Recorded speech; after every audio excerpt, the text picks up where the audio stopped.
Welcome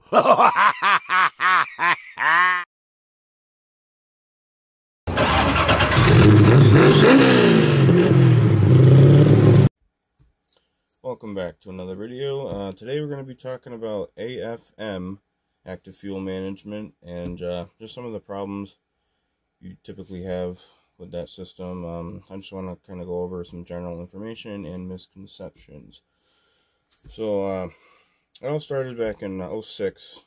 Dodge was originally the first company to come out with this. Their version was called MDS, multi-displacement system, and what that did is it shut down certain cylinders to save gas. And GM launched their own version in 07, AFM, Active Fuel Management, same thing. On V8 models, 4 cylinders get shut off, so they can save gas mileage.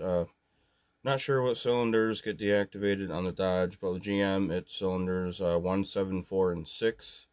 And V6 models, it's cylinders 3 and 6. It only shuts down 2. And pretty sure 4 cylinders, don't need it. No need for it. But so what happens is those cylinders that get shut down, they have special lifters. They're longer than the other original lifters that you already have in the other cylinders. They have springs on them, and they have special oiling holes that allow them to be activated and deactivated by oil pressure. And while that's happening, you have a 6,000 pound truck where you need all 8 cylinders to move it.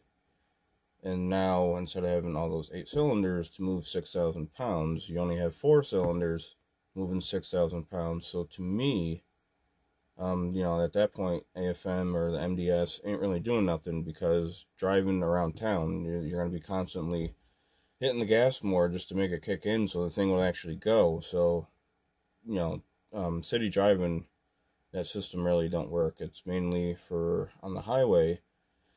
But at that point, whatever you're driving is going to get better gas mileage on the highway anyway. So that whole system is just really unnecessary. There's so many issues with it, and there's ways to disable it. So I'm going to go over those right now, and I'm going to go over the best way to safely and effectively get rid of it one time instead of doing it multiple times. So like I said, it's between the computer shuts down the fuel injectors for those 4 cylinders, and then a solenoid system collapses the lifters. And what most people think is those lifters mostly have problems, and what people think is when they collapse, they're just falling down inside of the lifter valley, and they're getting stuck or seized because there's the lack of lubrication.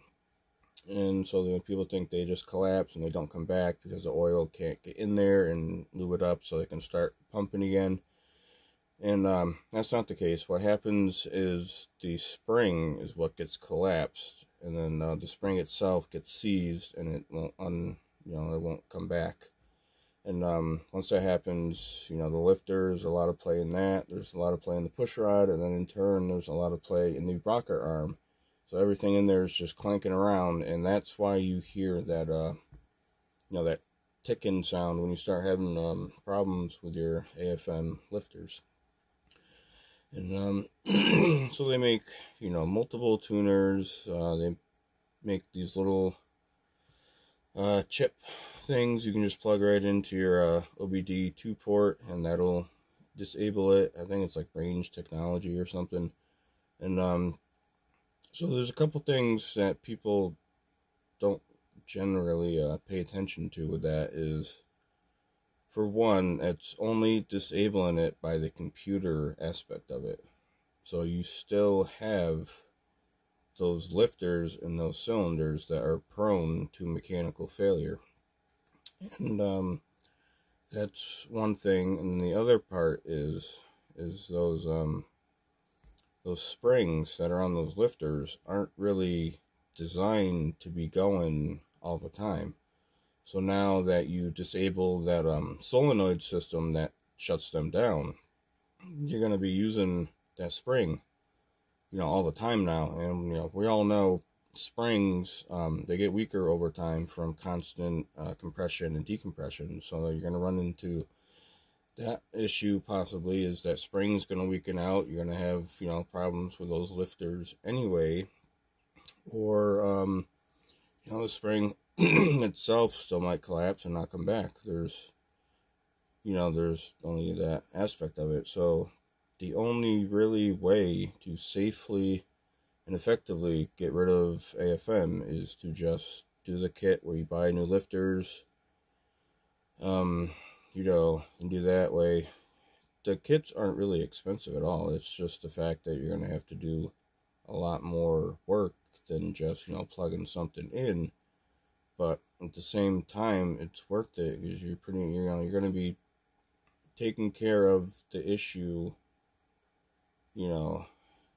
getting rid of it completely. You're not leaving anything in the engine that's prone to failure. And, that's just a couple things to think about. So if you're thinking about just getting a tuner or one of those little things you plug in to your OBD2 port or whatever, you really have to think that most likely down the road you're still going to have problems with those lifters anyway. And so there's that. And I was reading, increased fuel mileage for anywhere, I think it was like 5.5 to like 7.5%. And, you gotta ask yourself, is it really worth it? And, so, that's just my, philosophy on, the whole AFM lifters and all that stuff. So, just do it once, do it the right way. Just buy the kit, get the new lifters, do all that. At that rate, you're going to have to do new head gaskets, probably intake gaskets. So, you got all that stuff taken apart. You might as well just do it the right way and not have to worry about the lifters in general. So, I just wanted to make a little short video of that. There's some things that people don't really kind of pay attention to. So hopefully this video will help you narrow down your decision and kind of, generally just things to look out for with those. But I guess if you're going to, look at a truck or car that has that system in there, really, kind of just pay attention to those 4 cylinders on the V8 and then 2 cylinders on the V6 model. Make sure there ain't no clanking, no ticking. There's so many other, shaking. If you got a code reader, you plug it in there, you got a misfire on any of those cylinders. It could be lifter related. So, thanks for watching, and I'll see you next time.